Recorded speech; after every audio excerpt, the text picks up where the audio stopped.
ಇನ್ಸ್ಟಾದಲ್ಲಿ ಬೇಸರದ ರೀಲ್ಸ್, ಹುಡುಗಿ ಲಾಕ್ ಆಗುತ್ತಲೇ ಗಂಡನ ಹುಡುಗಿಯರ ಹುಚ್ಚು ವಿರುದ್ಧ ಪೊಲೀಸ್ ಠಾಣೆ ಮೆಟ್ಟಿಲೇರಿದ್ದಾಳೆ ಪತ್ನಿ. ಮಂಗಳೂರು ಬಳಿಯ ಬಜಪೆಯಲ್ಲಿ ಗಂಡನ ವಿರುದ್ಧವೇ ಈಗ ಪತ್ನಿ ದೂರನ್ನ ದಾಖಲು ಮಾಡಿದ್ದಾಳೆ. ಇನ್ಸ್ಟಾದಲ್ಲಿ ಬೇಸರದ ರೀಲ್ಸ್ ಮಾಡಿಕೊಂಡು ಹುಡುಗಿ ಲಾಕ್ ಆಗ್ತಿದ್ದಂತೆ ಟೂರ್ ಆಗಿದೆ. ಗಂಡನ ಹುಡುಗಿಯರ ಹುಚ್ಚಿನ ವಿರುದ್ಧ ಈಗ ಪೊಲೀಸ್ ಠಾಣೆ ಮೆಟ್ಟಿಲೇರಿದ್ದಾಳೆ ಪತ್ನಿ. ಮಂಗಳೂರು ಬಳಿಯ ಬಜಪೆಯಲ್ಲಿ ಗಂಡನ ವಿರುದ್ಧವೇ ಈಕೆ ದೂರನ್ನ ದಾಖಲು ಮಾಡ್ಕೊಂಡಿದ್ದಾಳೆ. ಯಾಕಂದ್ರೆ ಮದುವೆಯನ್ನ ಸಹ ಈ ಹುಡುಗಿಯ ಮನೆಯವರೇ ಮಾಡ್ಕೊಂಡಿರ್ತಾರೆ. ಆಗ ಇವನು ಒಂದು ದೊಡ್ಡ ಡ್ರಾಮವನ್ನ ಮಾಡಿ ಮದುವೆಯನ್ನ ನಿಲ್ಲಿಸಬೇಕು ಅನ್ನುವಂತಹ ಪ್ಲಾನ್ ಕೂಡ ಹಾಕೊಂಡಿರ್ತಾನೆ. ಆದ್ರೆ ಆಕೆಯ ಮನೆಯವರು ಮದುವೆ ಮಾಡಿಸಿರ್ತಾರೆ ಈಕೆಗೂ ಮತ್ತೆ ಮನೀಶ್ಗೂ. ಆದ್ರೆ ಈತ ನೋಡಿದ್ರೆ ಆ ಹೆಂಡತಿಯ ಹಣವನ್ನೇ ತಗೊಂಡು ವಿದೇಶಕ್ಕೆ ಹೋಗಿ ಅಲ್ಲಿ ರೀಲ್ಸ್ ಮಾಡ್ಕೊಂಡು ಆರಾಮಾಗಿದ್ದಾನೆ.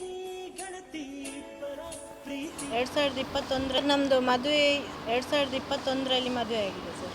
ಮದುವೆ ಎಲ್ಲ ಫ್ಯಾಮಿಲಿಯವರು ಸೇರಿ ನಮಗೆ ಮದುವೆ ಮಾಡಿದ್ದು ಸರ್. ಮದುವೆ ಆದ ನಂತರ ಇವನಿಗೆ ಕೆಲಸ ಇಲ್ಲ ಅಂತೇಳಿ ನಾನು 2 ಲಕ್ಷ ಖರ್ಚು ಮಾಡಿ ಇವನನ್ನು ದುಬೈಗೆ ನಾನು ಕಳಿಸಿ ಅಲ್ಲಿ ಏನಾಯ್ತು ಅಂದರೆ ಸ್ವಾತಿ ಅಂತ ಹುಡುಗಿ ಇದ್ದಾಳಲ್ಲ, ಸ್ವಾತಿ ಅಂತ ಹುಡುಗಿ ಹೋದ 3 ತಿಂಗಳಲ್ಲಿ ಸ್ವಾತಿಯ ಹುಡುಗಿಯನ್ನು ಪರಿಚಯ ಮಾಡಿ ಅಲ್ಲಿ ಇದು ಸಂಬಂಧ ಬೆಳೆಸಿದ್ದಾರೆ. ಮತ್ತು ಇನ್ನೊಂದೇನೆಂದರೆ ಇವರು ಫಸ್ಟಿಗೆ ಟಿಕ್ಟಾಕ್ನಲ್ಲಿ ಅವರು ಟಿಕ್ಟಾಕಲ್ಲಿ ಎಲ್ಲ ಇದ್ದಾರೆ. ಟಿಕ್ಟಾಕಲ್ಲಿ ಎಲ್ಲ ಹುಡುಗಿಯರ ಬಳಿ ಎಲ್ಲ ಸುಳ್ಳು ಮಾತೇ ಆಡೋದು ಸರ್. ಒಳ್ಳೆ ಇದು ಕರೆಕ್ಟಾಗಿ ಮಾತಾಡ್ತಾ ಇಲ್ಲ. ಅವರ ಹತ್ರ ಹಣ ಎಲ್ಲ ತಗೊಳ್ತಾರೆ ಸರ್. ಅವರನ್ನು ಇದು ಫಸ್ಟಿಗೆ ಒಳ್ಳೆ ರೀತಿ ಮಾತಾಡೋದು, ಮತ್ತು ಲವ್ ಮಾಡ್ತೇನೆ ಅಂತ ಹೇಳೋದು, ಅವರಿಗೆ ಪ್ರಪೋಸ್ ಎಲ್ಲ ಮಾಡೋದು.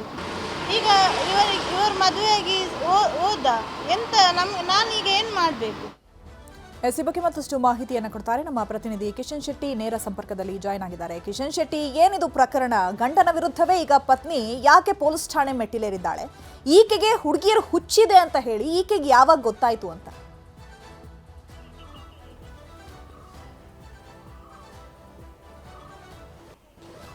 ಚೈತ್ರ, ಈ ಮನೀಶ್ ಎಂಬಾತ ಮೊದಲು ಟಿಕ್ಟಾಕ್ ನಲ್ಲಿದ್ದ, ಇದೀಗ ಇನ್ಸ್ಟಾಗ್ರಾಮ್ ರೀಲ್ಸ್ ಅನ್ನ ಮಾಡ್ತಾ ಇದ್ದ. ಈ ಇನ್ಸ್ಟಾಗ್ರಾಮ್ ನಲ್ಲಿ ಬಹಳ ಸಕ್ರಿಯನಾದಂಥ ಈತ ಅಲ್ಲಿ ಅನುಕಂಪ ಬರುವಂಥ ರೀಲ್ಸ್ಗಳನ್ನು ಮಾಡ್ತಾ ಇದ್ದ. ಅನುಕಂಪದ ರೀಲ್ಸ್ಗಳನ್ನು ಮಾಡುವಂಥ ಸಂದರ್ಭದಲ್ಲಿ ಹಲವು ಹುಡುಗಿಯರು ಜಾಯಿಂಟ್ ಆಗ್ತಾರೆ, ಅಂದರೆ ಅವ್ನ ಜೊತೆ ಕನೆಕ್ಟ್ ಆಗ್ತಾರೆ. ಯಾಕೆ ಈ ಥರ ರೀಲ್ಸ್ಗಳನ್ನು ಮಾಡಿದ್ಯಾ, ಏನು ಬೇಜಾರು ಅಂತ ಇದೆ ಅಂತ ಕೇಳುವಾಗ ಆತ ಬೇರೆ ಬೇರೆ ಕಾರಣಗಳನ್ನು ಹೇಳ್ತಾನೆ. ನನಗೆ ಒಂದು ಹುಷಾರಿಲ್ಲ ಅಂತ ಹೇಳ್ತಾನೆ, ಅಥವಾ ತನಗೆ ಇಷ್ಟು ಹಣ ಮಾಡಿದ್ದೇನೆ, ಇಷ್ಟು ಹೆಂಡತಿ ಸರಿಲ್ಲ, ಈ ರೀತಿಯ ಕಾರಣಗಳನ್ನು ಹೇಳ್ತಾ ಹೋಗ್ತಾನೆ. ಈ ಎಲ್ಲ ವಿಚಾರಗಳನ್ನು ಈಗ ಆತನ ಪತ್ನಿಯೇ ಹೇಳಿರುವಂಥದ್ದು. ಪತ್ನಿಯೇ ಖುದ್ದು ಮಂಗಳೂರಿನ ಮಹಿಳಾ ಪೊಲೀಸ್ ಠಾಣೆಗೆ ತನ್ನ ಗಂಡನ ವಿರುದ್ಧವೇ ಕಂಪ್ಲೇಂಟ್ ಅನ್ನು ಕೊಡ್ತಾಳೆ. ಆಕೆ ಹೇಳ್ತಾ ಇರುವಂಥ ವಿಚಾರ ಏನಂದ್ರೆ, ಆ ಫೇಸ್ಬುಕ್ ಮೂಲಕವಾಗಿ ಮನೀಶ್ನ ಪರಿಚಯ ಆಯಿತು.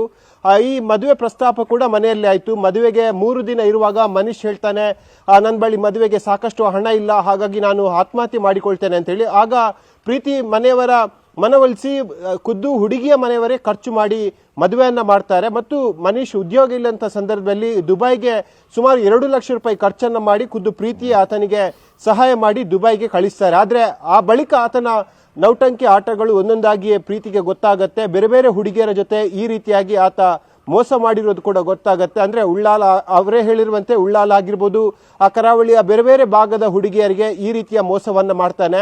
ಅಂದ್ರೆ ಅಲ್ಲಿ ಆತ ಯಾವುದೇ ಹಣವನ್ನ ಖರ್ಚು ಮಾಡೋದಿಲ್ಲ, ಎಲ್ಲ ಖರ್ಚನ್ನ ಹುಡುಗಿಯರ ಬಳಿಯೇ ಮಾಡಿಸ್ತಾನೆ. ಎಲ್ಲಿ ಪ್ರೀತಿ ಗಟ್ಟಿ ಆಗತ್ತೆ ಆ ಸಂದರ್ಭದಲ್ಲಿ ತನಗೆ ಹುಷಾರಿಲ್ಲ, ನನಗೆ ಬ್ರೈನ್ ಟ್ಯೂಮರ್ ಇದೆ, ನನಗೆ ಬೇರೆ ಬೇರೆ ಕಾಯಿಲೆಗಳಿವೆಂಬುದಾಗಿ ಹೇಳಿ ಆ ಹುಡುಗಿಯರಿಂದ ಜಾರಿಕೊಳ್ತಾನೆ, ಮತ್ತೆ ಬೇರೆ ಹುಡುಗಿಯನ್ನ ಕ್ಯಾಶ್ ಮಾಡ್ತಾನೆ.